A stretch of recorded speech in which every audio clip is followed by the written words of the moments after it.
Samir, Salut Julien, salut à toi qui nous écoute, comment ça va? bienvenue à toi.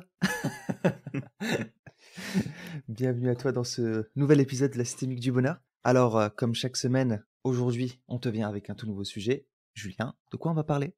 Eh ben, on va te parler de comment passer de l'état de victime à l'état de super-héros. De Comment super-héros. changer ton attitude et reprendre le contrôle de ta vie. Exactement.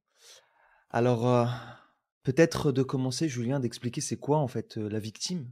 Parce que parfois, on peut se dire, bah, victime, c'est d'être victime de quelque chose, mais nous, on parle pas vraiment de ça. On parle du mindset de victime, la Ouais. mentalité de victime. Mm. Ouais, c'est effectivement important de faire la distinction entre les deux. Fait qu'on peut être victime d'une situation. Et être Mhm. victime, ça veut dire que on n'a pas choisi de vivre quelque chose, on nous l'a imposé, on a dû le subir, on a dû le vivre. Alors ça peut être un accident, un incident, une agression, ça peut être une situation qui a vraiment pas été recherchée, qui pouvait pas non plus être évitée. Donc ça, c'est être victime de quelque chose. Puis après, comme tu le dis, c'est avoir le mindset de victime. Et on peut appeler ça aussi le syndrome de Calimero. Donc là, on est vraiment sur Exact. une question de mentalité où la personne se positionne en victime de façon euh, générale. Et c'est en fait toute une dynamique de pensée, de comportement, d'attitude Mm. qui met la personne, qui met l'individu dans une espèce d'impuissance, dans un sentiment finalement d'incapacité profonde vis-à-vis de sa vie, des choses qui sont à faire, des choses qui sont à accomplir, de ses relations, ses résultats. Et en fait, avec ce mindset-là, le problème, c'est que tu conditionnes ce que tu fais, ce que tu penses, ce que tu dis, tes réactions, et tu prends de plus en plus le pas vers je suis victime de mon environnement, je peux pas choisir, je peux pas décider, les forces extérieures sont trop grandes, je suis le résultat de mes circonstances, des événements qui se produisent, et, et c'est ça, je suis une pauvre petite chose en fait. Exactement, Julien, parce que c'est vrai que des fois, quand on parle de ce mot-là, victime, il y a cette confusion qui est faite et c'est limite, ouais, mais tu peux pas dire ça. Enfin voilà, on peut être victime de certaines choses. Donc c'est sûr qu'on parle surtout du mindset. Et en fait, ce mindset-là fait que les personnes vont avoir tendance à mettre le focus sur les problèmes plutôt que les solutions. En fait, c'est comme si tout était déterminé par des forces extérieures et que du coup, en fait, la personne, elle a pas sa, c'est comme si elle avait pas de pouvoir, en fait, sur la Tout à fait, ouais. situation. Je vais donner quelques exemples, mais on est d'accord que si tu vis dans un pays qui a un tremblement de terre, des inondations ou qu'il t'arrive quelque chose comme ça qui vient de l'extérieur que tu ne contrôles pas, bah, forcément que tu vas être victime de quelque chose et que tu peux pas forcément poser des actions là tout de suite sur le moment. Tu vas subir la chose. Mais en fait, la différence entre le mindset de victime et le mindset de héros, c'est que la personne qui va avoir un mindset de victime va commencer à ressasser sans cesse. Tu sais, c'est de la faute de ça, c'est à cause de ça que je peux pas m'en sortir, c'est à cause de ça que je peux pas changer ma situation. Et en fait, ça va être comme ça pendant des années. Et c'est ce mindset qui va entretenir sa problématique. Par contre, quelqu'un qui a un mindset de super-héros, lui, bah, il va dire, OK, j'ai vécu cette chose-là, ça a causé des conséquences, ces conséquences sont réelles, mais par contre, moi, je vais décider de ne pas être esclave de la situation. C'est-à-dire que malgré tout, je vais poser des actions pour continuer d'avancer, pour continuer d'améliorer ma vie. Et en fait, elle est là la Tout à fait, grosse ouais. différence. Quelqu'un qui va tout perdre lors d'un tremblement de terre et qui va être dans un mindset de victime, bah en fait, pendant des années, il va se justifier par A plus B que c'est parce qu'il y a eu ce tremblement de terre et qu'il a tout perdu que aujourd'hui, 2 ans plus tard, il est toujours dans la même situation. Alors que Ouais. quelqu'un qui est dans un mindset de héros, lui, 2 ans après, bah, vu qu'il va poser des actions, il va sortir de cette situation. Alors peut-être ici, mettre une précision qui est importante parce que ce sujet-là, il est quand même souvent amené, mais on oublie souvent un détail qui est super important, c'est que c'est pas seulement une question de choix. Ouais. C'est-à-dire qu'une personne qui va être en posture de victime, bien sûr qu'elle a le choix sur le papier de se dire je vais penser différemment, je vais voir les choses différemment, je vais agir différemment. Mais lorsqu'il y a des traumas, lorsqu'il y a des accidents qui se produisent, lorsqu'il y a des problèmes qui se présentent et qui marquent profondément la personne, eh bien, il y a aussi tout un process dans le système nerveux qui fait que la personne, elle peut rentrer dans ce qu'on appelle un processus d'hypervigilance. Mmh. Et cette hypervigilance pousse la personne, en fait, à mettre son focus exclusivement sur ce qui ne fonctionne pas, sur ce qui ne marche pas, sur les risques, les dangers, les difficultés qui se présentent. Et derrière ça, bah, il suffit d'entretenir après un mindset lui-même qui va être orienté sur oui, mais c'est arrivé, il s'est passé ça, puis c'est à cause de ça que je suis comme ça, puis c'est ça qui m'empêche d'être heureux. Et si seulement j'avais pas eu telle ou telle chose, bah, je pourrais fonctionner aujourd'hui.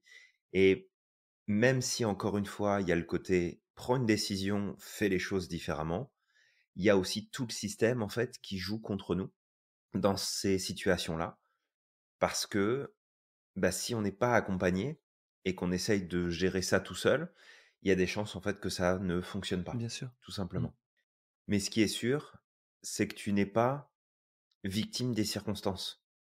Si tu ouvres finalement ton esprit à voir les choses différemment, à regarder les choses sous un angle différent, oui, il y a ton système nerveux qui fait peut-être de la merde et dans ce cas-là, tu te fais accompagner pour travailler dessus. Mais ce qui est sûr et certain, c'est que peu importe, tu peux sortir de cet état de victime en étant accompagné correctement, en travaillant sur toi, en mettant les efforts au bon endroit, en mettant en place les choses de la bonne façon. Tu peux changer cette dynamique-là, peu importe ce qui s'est passé. Parce que il y a plein de gens qui le font par eux-mêmes, naturellement, et ils ont des prédispositions à penser de cette manière-là. Ils ont un environnement qui est favorable pour ça. Et puis, il y en a d'autres qui vont partir dans une direction opposée, qui est beaucoup moins adaptée, qui est beaucoup moins positive, beaucoup moins facilitante, pour justement passer de il m'est arrivé quelque chose à je reprends le cours de ma vie et je reprends des décisions et je m'engage. Mmh. Mais surtout pas se sentir coupable de ne pas y arriver. Surtout si tu essayes de le faire toute seule ou tout seul, fais-toi accompagner par des professionnels qui sont formés sur les sujets dont tu as besoin. Mais on peut toutes et tous sortir de cette posture de victime si on décide de le faire pour de vrai. Ça veut pas dire que c'est facile, mais si on décide de le faire pour de vrai.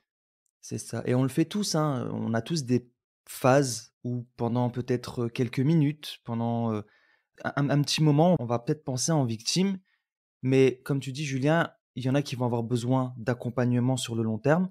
Il y en a peut-être d'autres, où, bah, ils sont conscients aussi de leurs mécanismes, donc en fait, ils apprennent à recycler. Après, on va en arriver sur les techniques, les choses qu'on pourrait poser comme action, mais c'est surtout ça, en fait. Faut pas déjà, il y a le fait de reconnaître la problématique, c'est vraiment la base.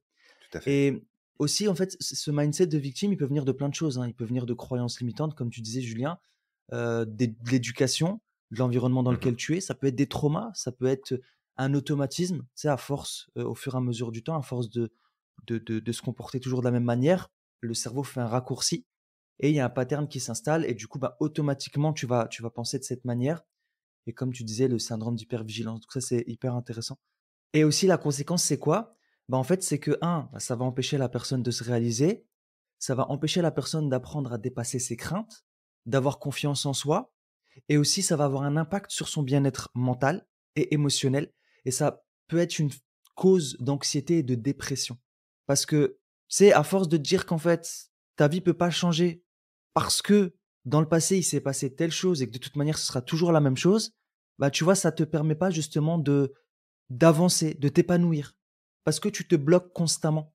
Et la personne, malheureusement, ce qui va se passer, c'est qu'elle va passer à côté de sa vie. J'en connais des gens comme ça, tu sais, qui se disent, ben, tu sais, écoute, moi, c'est trop tard pour moi, j'ai 40 ans, j'ai 50 ans et j'ai pas fait ça avant parce qu'il y avait telle et telle circonstance, maintenant c'est trop tard pour moi. Alors que Ouais. pas du tout.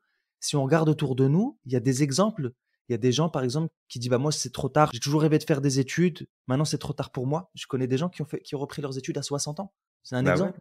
ouais, J'ai complètement. Moi, un je me Ouais. souviens à la faculté à Nice quand j'étais en psycho, il y avait une femme, je pense qu'elle devait avoir 45, 47 ans de mémoire, qui reprenait les cours. Donc c'était cool. Totalement, Julien. Et moi, bah, pareil, j'avais un professeur qui avait repris ses études tard. Et en fait, lui, il avait repris son doctorat, il me semble, à l'âge de 45, 50 ans, un peu plus. OK, Il venait juste d'être fraîchement c'est cool. diplômé, donc il nous disait que c'était un jeune doctorant et ça, c'était drôle et puis quand je le voyais comme ça, je me disais: «Mais tu sais, il m'inspire» et il y a pas très longtemps, je l'ai contacté en lui disant que, ben, c'était l'un de mes projets un jour de reprendre mes études et qu'il m'avait fortement inspiré à cette époque-là. Et donc ouais, c'est pour dire qu'en fait, il n'est jamais trop tard. Il y a toujours la possibilité de le faire. Je me rappelle aussi de cet homme qui avait commencé la course à pied à l'âge de 70-80 ans. C'était un Indien, il me semble. Il a même fait des courses et des marathons et il a commencé hyper tard. Ou même cet acteur chinois qui a rêvé depuis qu'il était gamin d'être connu et acteur et qui a commencé à faire de la musculation, pareil, il me semble à partir de 70-75 ans. Il faudrait que je retrouve cette personne, OK, ça m'avait inspiré et en fait, donc il avait 75 ans, mais il avait un corps de bodybuilder, tu vois? Et OK, automatiquement, il a attiré l'attention des publicitaires, il a attiré l'attention justement des réalisateurs et bah, en fait, son rêve s'est réalisé à 75 ans. Donc vraiment pour dire que en fait, il y a jamais de fatalité et ce mindset de fatalité, moi personnellement, j'ai grandi avec beaucoup de personnes qui avaient ce mindset, aussi bien dans ma ville, à Roubaix. Là, aujourd'hui, il y a beaucoup de gens qui se disent: «Ouais, mais écoute, voilà quoi, on peut pas réussir», et il y a ce ouais, mindset en fait qui s'entretient et qui fait qu'en fait, tu as beaucoup de gens qui ont des talents, mais qui, puisqu'ils ne reprennent pas leur vie en main, puisqu'ils reprennent pas leur pouvoir, ouais. bah, ils passent à côté de leur vie parce qu'ils sont tout le temps en train de trouver des excuses. «Mais écoute, c'est à cause du racisme, mais écoute, c'est à cause de ça, mais écoute, parce qu'on vient de Roubaix, on nous aime pas». C'est vrai. C'est vrai que parce que justement, c'est une ville précaire, elle a une mauvaise réputation, que Ouais. quand tu vas, par exemple, postuler dans certaines entreprises, le fait de voir Mmh. Roubaix, ça peut parfois, ça peut gêner. Mais OK. c'est pas pour autant que j'ai pas plein d'amis qui ont une superbe carrière. Il y en a certains, qui maintenant travaillent à Dubaï, il y en a un autre, qui est au Canada, il y en a qui s'en sont très, très bien sortis. Ouais, tout à fait. Donc et puis c'est pareil, tu sais, avec l'Afrique, parfois, quand je parle avec des personnes qui me disent: «Oui, mais en fait, l'Afrique, c'est trop tard parce que à cause des anciens colons, ils nous ont volé nos ressources, donc maintenant c'est trop tard». Et moi, je poserais juste une question: Mmh. qu'est-ce que toi tu fais aujourd'hui pour changer les choses? Au lieu d'entretenir le problème de: «Avant, il s'est passé ça, donc ça ne Ouais. changera jamais», qu'est-ce que tu fais de différent? Est-ce que ça te tente pas, au lieu de mettre ton énergie à te plaindre et à dire tout ce qui va pas, d'essayer de trouver des solutions, de ce que tu peux faire, ce que tu peux créer de différent pour amener le pays à s'en sortir? Parce que tu sais, il y a des pays qui sont passés par ce genre de phase, comme la Corée du Sud, par exemple, qui après la guerre, c'était la famine. Ils avaient plus rien à manger, vraiment. Et malgré tout, la Corée du Sud aujourd'hui, c'est un des pays leaders en termes de technologie, en termes d'avancées technologiques. Tu sais, ils sont passés vraiment de rien du tout à, un pays développé en très peu d'années. Je crois que c'était en 30 ou une trentaine d'années, quelque chose comme ça. Mmh. C'est ça, c'est qu'il y a plein de choses qui sont possibles et encore une fois, c'est pas de passer dans un mode de déni de ce qui nous est arrivé, de ce qui s'est Mmh, produit, mais c'est effectivement de se dire: «OK, là maintenant, il faut qu'on fasse quelque chose. Là maintenant, il faut qu'on se reprenne en main. Là maintenant, il faut qu'on prenne une décision» et selon ce qui s'est produit et les traumas qui peuvent être présents dans notre système, parce qu'encore une fois, c'est important d'en tenir compte. Tu peux pas demander à quelqu'un.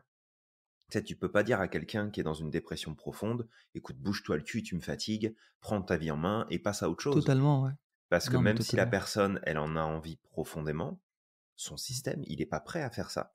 Et en fait, il y a tout un tas de mécanismes qui rentrent en jeu et qui font que, bah, la dépression, par exemple, mais il y a plein d'autres choses, qui sont du même ordre problématique, ne sont pas seulement liées à la volonté de la personne.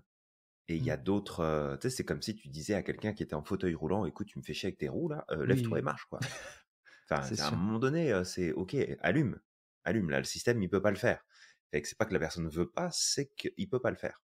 Mmh, Mais même s'il y a ça, c'est de comprendre que ça ne nous définit pas comme tel. c'est ça. Hem, tu sais, je suis pas mal de monde sur LinkedIn. Les gens que je suis, heu, sont, je pense, quand même assez inspirants. Il y a plein de choses. Là, tu parlais de l'Afrique. Je suis beaucoup de gens qui sont en Afrique et de l'entrepreneuriat, africain et moi, je veux dire, ils m'inspirent. Quand je Mmh, vois le petit Français moyen qui est en train de chialer parce que, tu comprends, c'est dur de créer une entreprise en France et que je vois, un, un Africain ou une Africaine, en fait, qui se démerde avec les moyens du bord pour créer une activité et qui développe une entreprise et qui s'en sort mieux que celui ou celle qui est en train de chialer sur son sort, bon, bah là, Mmh. j'ai envie de te dire, ok, là, clairement, t'es dans un mindset qui convient pas du tout. Je dis pas que c'est nécessairement simple, mais juste prends le temps de comparer ta situation à celle de quelqu'un d'autre, même si d'une situation à l'autre, les choses sont différentes. Mmh. Mais je veux dire, c'est remettre en perspective les choses parce que bah, tu es responsable de ton propre malheur à un moment donné. Ce que tu évoquais tout à l'heure, et ça c'est vraiment un point moi, qui me travaille beaucoup, c'est Ouais. justement ce que tu évoquais sur les pays d'Afrique où bah, les colons sont passés, ils nous ont tout piqué, etc. Mmh. Mais en fait, c'est de comprendre qu'est-ce que tu as fait de ton pouvoir, à, Ouais. à qui t'as redonné ce pouvoir-là. Et une des choses, finalement, pour lesquelles, on se bat avec l'institut et puis après, bah, chacun à notre niveau, c'est de permettre à chaque individu de récupérer son pouvoir là où il l'a laissé. C'est de reprendre son pouvoir, comprendre comment il fonctionne, comprendre qu'il ou elle a le pouvoir de faire des choses et de se réaliser. Et si tu penses, à un moment donné, que les institutions, les gouvernements t'empêchent de faire ce que tu aimerais faire et que, bah, à cause de ça, tu es une pauvre petite victime et tu es coincé, ben, en fait, t'es pas coincé à cause de ton gouvernement, tu es coincé à cause du pouvoir que tu leur donnes, Mmh. du pouvoir que tu abandonnes, toi, de ton côté, et qu'en fait, il y a plein de choses que tu peux faire. Alors là, je sens bien venir le truc, hein, on va me dire, ouais, mais Julien, tu sais, t'as des dictatures, t'as des gens qui peuvent pas faire ce qu'ils veulent, sinon ils Mmh. vont se faire dézinguer. Ouais, bien sûr, il y a des gens qui sont dans ces situations-là, mais l'histoire nous a démontré à maintes reprises que même dans ces situations-là, il y a des gens qui se lèvent, il y a des gens qui disent non, il y a des gens qui s'imposent et qui reprennent leur pouvoir. Est-ce que ça leur coûte cher? Oui, souvent ça leur coûte leur vie, ça leur coûte leur famille, ça leur coûte plein de choses. Mais par le principe de liberté, par le principe de chacun a son propre pouvoir et qu'il a la possibilité de réaliser des choses extraordinaires et de contribuer à rendre le monde meilleur, je suis désolé, sors de ta posture de victime. Si t'es pas en mesure de le faire, va chercher de l'aide. Parce que Ouais. si t'es capable, puis là je vais être vulgaire, mais c'est parce que ça vient du fond du cœur, si t'es capable d'ouvrir ta gueule pour te plaindre, tu peux l'ouvrir aussi pour aller demander de l'aide. Et Ouais. ça, c'est ton Mmh. premier pouvoir. Est-ce que ça Exact. va être facile? Non, ça peut être compliqué, ça peut être douloureux, ça peut être hyper challengeant, et on remet pas du tout ça en question. Mais l'état de victime ne doit pas être un état permanent. Et peut-être un dernier exemple, souvent, et je pense que tous les ans ça doit arriver, aux nouvelles, on a malheureusement des gens qui ont tout perdu à cause d'inondations. Tu parlais d'inondations tout à l'heure. Ouais. Et ces inondations-là, alors il y a des endroits où ça arrive, puis c'est la première fois que ça arrive, c'était jamais arrivé avant, puis ça leur tombe dessus. Et c'est triste au possible, et vraiment toutes mes sympathies et mon soutien pour ces personnes qui traversent ces moments-là qui sont difficiles. Mais celles et ceux qui vivent à un endroit spécifique, qui est réputé pour avoir des inondations, qui ont déjà vécu des inondations 3 ou 4 fois à la suite, et qui ont encore tout perdu encore une fois. C'est aussi de se dire à un moment donné, qu'est-ce que je préfère? Est-ce que je préfère encore perdre tout? Et je les connais, hein, les points qui ressortent. Oui, mais Julien, tu comprends, ils ont payé leur maison, ils peuvent pas partir, ils arriveront pas à la vendre. Ok. Fait que tu préfères rester là où tu sais que tu vas avoir le problème qui va se reproduire. Puis tout perdre encore une fois. Puis recommencer la même histoire. Et c'est quoi que tu veux? Tu veux avoir raison ou tu veux être heureux? C'est quoi le Mmh. choix que tu fais? Et quand je dis ça, ce qui, moi, me vient me chercher, c'est la posture de victime. Si tu prends la décision de dire, je sais qu'il va y avoir des inondations, je sais que le problème va Ouais, se voilà. Mmh. reposer, je vais prendre des précautions, je vais m'organiser, mais je veux rester là où je suis, parce que c'est moi qui le décide. Ok, fine, tu décides, il n'y a aucun Mmh. problème, t'assumes, c'est ton choix. Mais dire que tu peux pas partir pour X raison, ben ça marche pas. Et Ouais. je comprends que ce soit difficile, mais ça marche pas. Tu Ouais. donnes ton pouvoir, t'abandonnes ton pouvoir alors que tu peux faire des choses bien différemment. Et des fois, c'est de faire des choix qui sont ultra compliqués, qui sont Mmh. difficiles. Peut-être que tu as mis tout l'argent que tu as gagné dans toute ta vie dans cette maison et que tu veux pas abandonner ça parce que, mais regarde ce que ça te coûte de ne pas lâcher prise. Regarde ce que ça te coûte. Dans quoi ça te met. Fait que c'est vraiment cette dynamique-là de bien réfléchir et d'être conscient et assumer ses choix. Tu les assumes, mais t'es pas une victime. Ouais, exactement. C'est sûr que on peut paraître comme ça un peu dur dans nos propos. Pourquoi? Parce qu'on s'adresse surtout en premier lieu à notre nous, en fait, qui s'est comporté comme une victime à certains moments et qui a traîné des problèmes pendant des années, parce que nous aussi, on l'a été. Nous aussi, on l'a Oh fait. oui, Et pendant des années, en fait. Et ça n'a pas été facile, ça n'a pas été évident. À cause de ça, on n'a pas pu vivre certaines choses. Ça a traîné. Et le mmh, jour où effectivement on a repris notre pouvoir, bah, les choses ont changé, en fait. On s'est rendu compte que oui, complètement. on peut réaliser des choses, que oui, on peut passer au-dessus, au-delà des problèmes, et que même si effectivement toutes les conditions ne sont pas réunies, on a quoi qu'il arrive la possibilité d'avancer. Et donc c'est correct de se mettre en victime, c'est juste que il faut garder à l'esprit que si tu laisses ce mindset se prolonger dans le temps, là malheureusement, le problème c'est pas les autres, le problème c'est pas l'environnement, le problème c'est toi.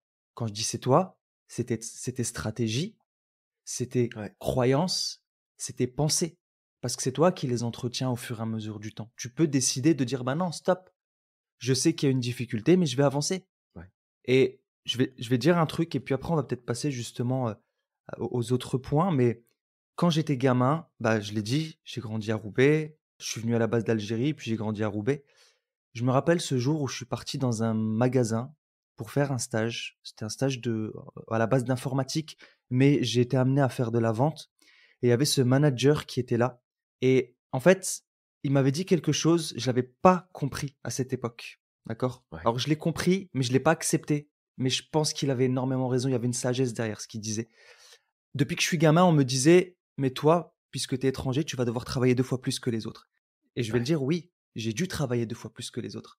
Parce que je me rappelle au collège, j'avais une moyenne meilleure que certains camarades dans ma classe, mais moi, Mmh. on voulait m'envoyer en pro. Alors que d'autres personnes avec moins, on voulait les envoyer en seconde, générale. Et Ouais. j'ai eu des choses comme ça qui se sont passées dans ma vie où je me suis dit: «Non, mais en fait, heureusement qu'il y avait ma mère qui était là, qui était enseignante et qui a fait ce qu'il faut, mais qui m'a soutenu». Mais des fois, tu te dis: «Mais c'est pas logique, il y a un truc qui va pas, en fait». Donc oui, j'ai dû bosser 2 fois plus que les autres et quand je suis arrivé justement dans ce magasin, en fait, j'avais commencé au départ en faisant de l'informatique, puis après ce manager m'a pris en main et il a commencé à me faire des choses qui étaient pas prévues au départ. C'est-à-dire que, tu sais, il me demandait de mettre l'étalage, parfois même de nettoyer les étalages et compagnie et moi, au Ouais. début, je l'ai mal pris. Tu sais, je me suis dit: «Mais attends, j'ai pas beaucoup de temps de stage. Je suis arrivé au début, c'est pas ce qui était prévu, j'ai pas à faire ça». Et il m'a pris, tu sais, un peu sur les côtés, il m'a parlé vraiment gentiment. Je dis: «Non, mais écoute, moi, c'est pas ce qui était prévu, en fait». Il m'a dit: «Écoute, moi, j'ai commencé tout en bas. Mais toi, tout comme moi, tu sais très bien que nous, on doit travailler 2 fois plus que les autres pour avoir notre place. Et donc c'est pour ça, en fait, que je vais t'amener à faire ça. Je sais que c'est pas agréable, mais je veux que tu passes par là». Et en fait, moi, ce que j'avais décidé à ce moment-là, c'était plutôt d'arrêter le stage pour en trouver un autre. Donc je dis: «Écoute, je Mmh. préfère arrêter et en faire un autre parce que c'est pas ce qui était prévu». Donc après, j'étais dans une école. Mais au début, je lui en ai voulu. Ça, de me dire: «Mais pourquoi, en fait?» Tu sais, je suis venu au début pour faire de l'informatique. Finalement, il me demande de nettoyer les étalages et tu sais, de faire des étalages. C'est pas ce qui était prévu, en fait. Mais avec le temps, j'y ai réfléchi. Je me dis: «Mais en fait, le mec, maintenant, il est, tu sais, il était manager, il était, directeur, je crois, d'un boulanger, en fait, en France et le gars, c'est vrai, je me rappelle de lui. Il était parti de tout en bas. Il aurait pu agir comme une victime en disant: «Mais ouais, mais de toute façon, nous, en fait, on est bon qu'à ça. Tu sais, on nous place que dans ce genre de poste» et mais en fait, qu'est-ce qu'il a fait? Il a bossé 2 fois plus que les autres. Il finissait après les autres, Ouais. tu vois? Il prenait moins de pauses que les autres et en fait, c'est ça qui a fait qu'au final, il en est arrivé où il était. Tout ça pour dire que c'est juste une question de mindset. Ça va être peut-être plus difficile que toi. On reconnaît la difficulté. On reconnaît qu'au départ, il y avait une problématique. Elle est là, elle existe, elle est pas fausse. On n'imagine rien, elle est réelle. Tout à fait. Mais derrière, les actions que tu vas poser, c'est ça qui va définir si tu vas rester dans cette problématique et tu vas l'entretenir ou si tu vas en sortir.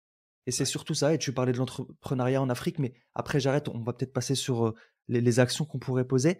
Mais Mmh. l'entrepreneuriat en Afrique, oui, c'est vrai qu'on En Afrique, il y a énormément de difficultés. Il y a peut-être même plus de difficultés qu'en France, même au niveau de l'entrepreneuriat.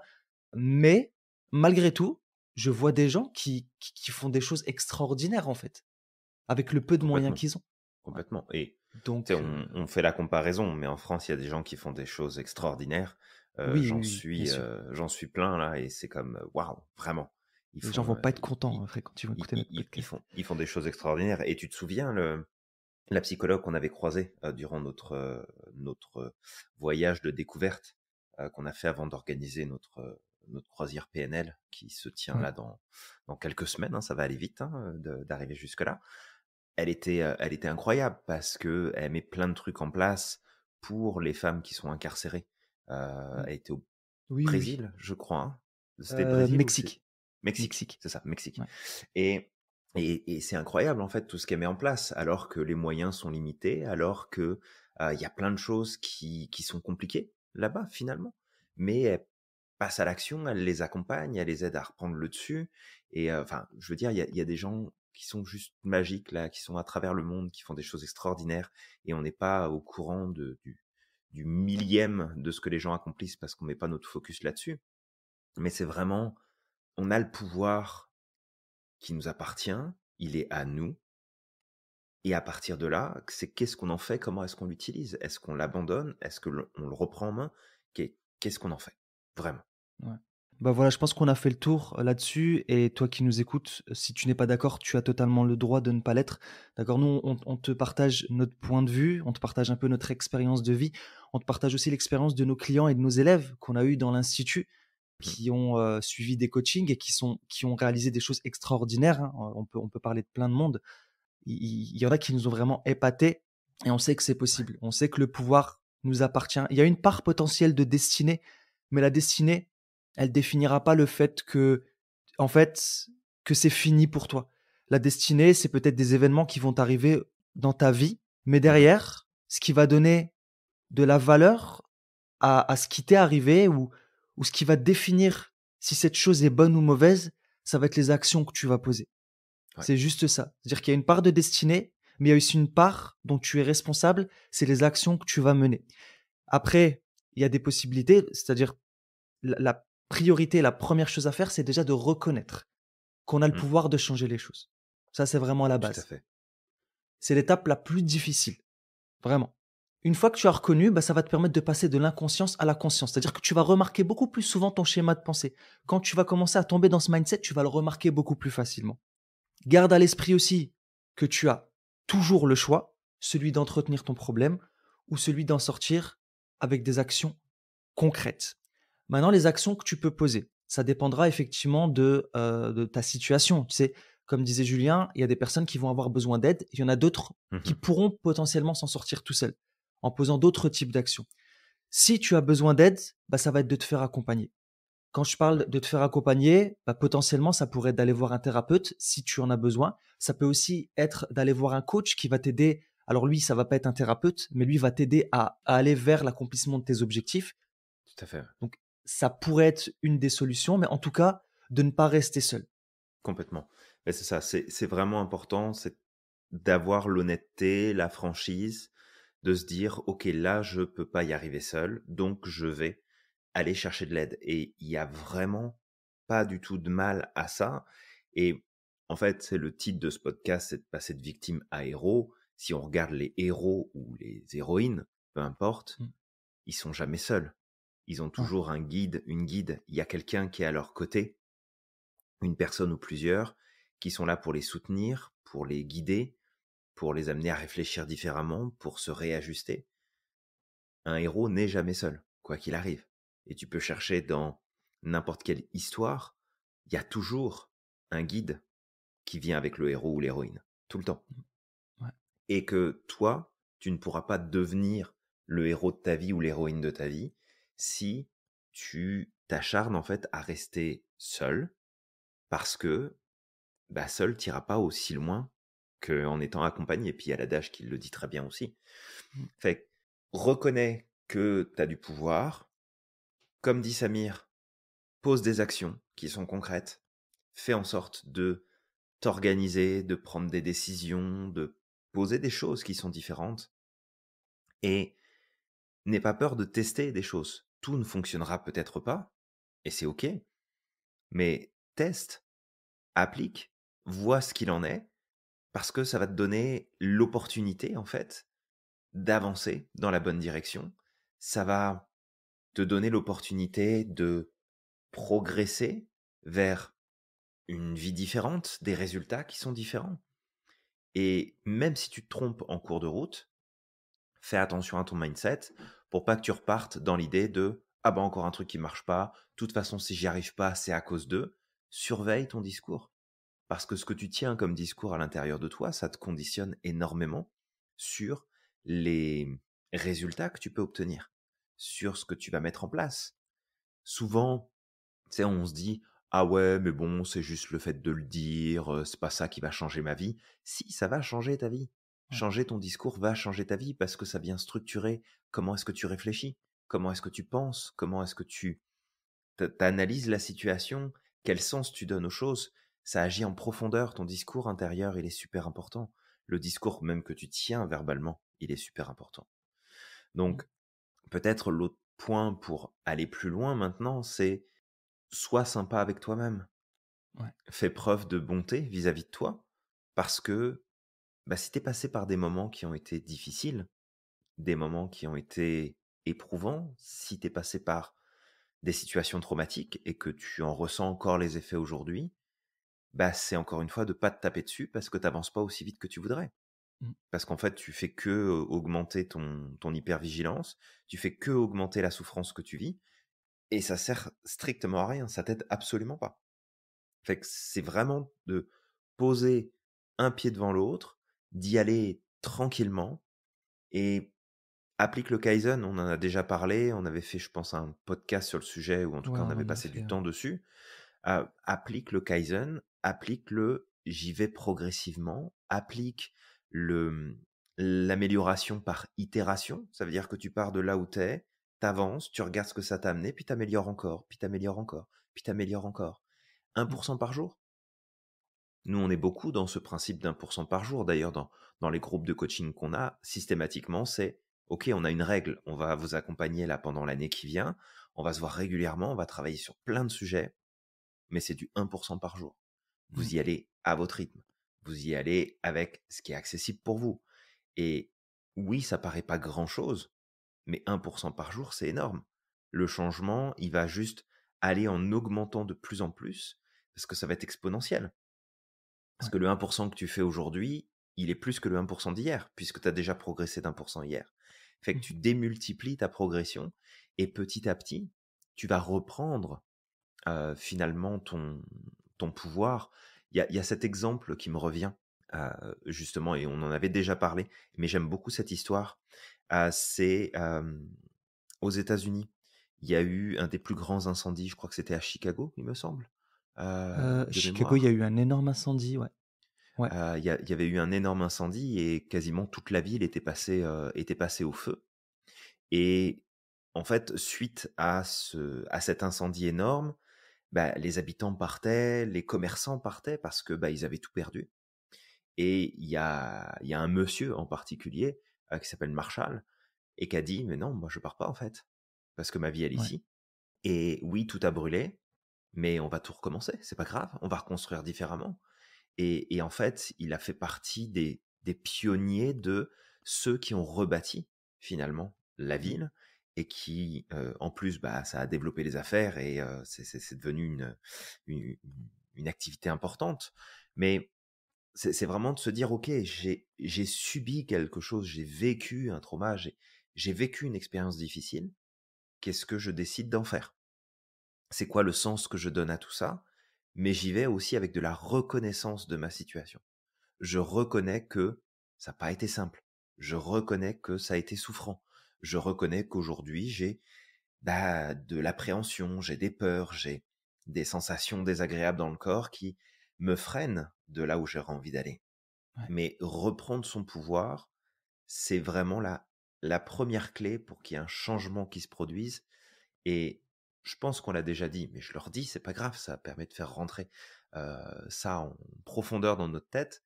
C'est que quel que soit, tu sais, on parlait d'aller voir un psy, d'aller voir un thérapeute, quelle que soit la thérapie qu'on peut suivre et la personne qui peut nous suivre dans notre process, le point clé qui fait qu'on va progresser, quelle que soit la méthode, c'est qu'on arrive à un moment donné, nous, à se dire: «Maintenant ça suffit. Maintenant c'est assez. J'en ai marre. Faut que ça change. Faut que ça passe à autre chose».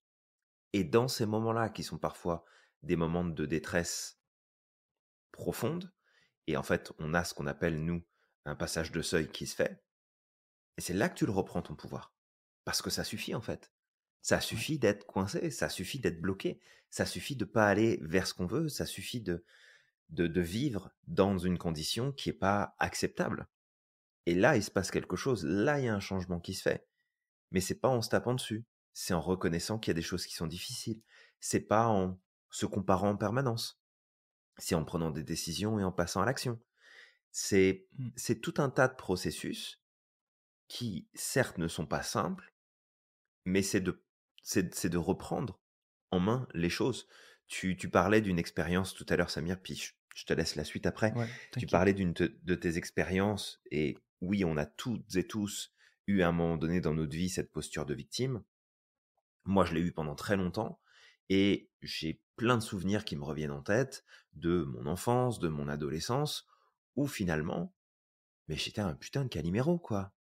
Non, mais je veux dire, je me verrais aujourd'hui, je me secouerais, je me dirais: «Mais ça suffit, quoi. Bouge-toi, arrête tes conneries». Parce que, alors, ça se voyait pas trop de l'extérieur parce que je le gardais beaucoup pour moi. Donc ça a été Ouais. une couche supplémentaire de choses à gérer intérieurement qui ont pas été simples. Mais je veux dire, quand tu restais tout seul dans la cour de récré, c'est parce que c'est toi qui allais pas voir les autres. Fait que tu pouvais pleurer tant que tu voulais, que tu étais tout seul puis qu'il y avait personne qui t'aimait, tu te bougeais pas le cul pour aller voir du monde. Tu sais que c'est à un moment donné, allume, quoi. Réveille-toi. Mmh. Tu te plains qu'il y a personne qui vient, éventuellement fêter ton anniversaire. Bah oui, mais en même temps, tu invites personne. Puis quand on te demande si tu veux le fêter, tu dis: «Bah non, c'est pas la peine, ça m'intéresse pas». À un moment donné, allume, fais quelque chose. Tu sais, c'est comme, arrête de jouer la victime, tu pas une putain de victime, quoi. Tu Mmh. pris des décisions, tu as fait des choix. Soit tu les assumes.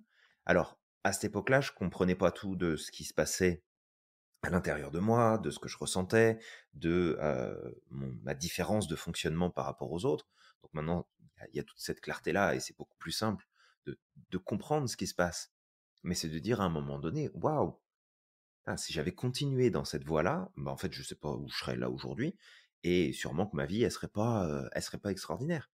Parce que je remettais mon pouvoir dans l'extérieur, je remettais mon pouvoir chez les autres, et finalement, j'avais pas les résultats que je voulais. J'avais pas les expériences de vie que je voulais. Il y avait pas les choses qui vraiment m'intéressaient. Mais est-ce que c'est la faute des autres? Bah non, c'est de ma faute à moi. C'est moi qui ai pas repris mon pouvoir. C'est moi qui disais, «Bah, je sais pas, comme tu veux, ouais, peut-être, je m'en fous, si tu veux, ça te fait plaisir». Eh non, mais en fait, allume, quoi. C'est réveille-toi, vraiment, réveille-toi. Ouais, bah, écoute, ce que tu dis là, ça pop pas mal parce que, je me rends compte qu'on a eu des schémas de pensée à peu près similaires. Le L'anniversaire, c'était la même chose, hein. Tu sais, je ne donnais pas ma date d'anniversaire, mais je me plaignais, alors je disais aux gens: «Non, ça m'intéresse pas» et cetera. Mais c'est pareil, tu sais, je me disais: «Oh mais moi, il y a personne qui me souhaite mon anniversaire» et puis, ou alors, tu sais, toutes ces fois où, en fait, j'avais l'impression de pas être important pour les autres, que de toute façon, que je sois là ou que je sois pas là, les gens s'en fichent, c'est comme si j'existais pas. Alors que Ouais. c'était totalement faux. Quand j'étais absent, j'avais mes camarades, par exemple, qui venaient à la maison pour me ramener, les cours ou voire même les devoirs, s'il y en Ouais. avait. Mais parce que j'étais dans ce mindset-là, bah, en fait, je mettais pas le focus sur la réalité. Je mettais le focus que sur ce qui donnait raison à, mon schéma de pensée. Ça veut Mmh. dire que dans la journée, il y a peut-être 10 fois dans la journée où les gens vont penser à moi, je vais mettre le focus sur la fois où la personne ne m'a pas potentiellement, ne m'a pas témoigné d'attention ou quelque chose comme ça. Donc c'est surtout ça, de voir qu'effectivement ce mindset-là va définir ton expérience, va jouer sur l'expérience que tu vas vivre. Des fois, tu te plains de pas trouver l'amour, mais l'amour est devant toi, en fait. C'est juste que tu es tellement préoccupé, par exemple, à te donner raison, à te plaindre, que malheureusement, Mmh. tu vois pas la chose devant toi. Des fois, le job de rêve, il est devant tes yeux, mais tu es tellement là à te plaindre, à mettre le focus sur ce qui va pas, que malheureusement, tu peux pas apprécier les choses. Et c'est surtout ça. Donc, nous-mêmes, on l'était. On sait de quoi on parle Ouais. et on sait que c'est pas une fatalité.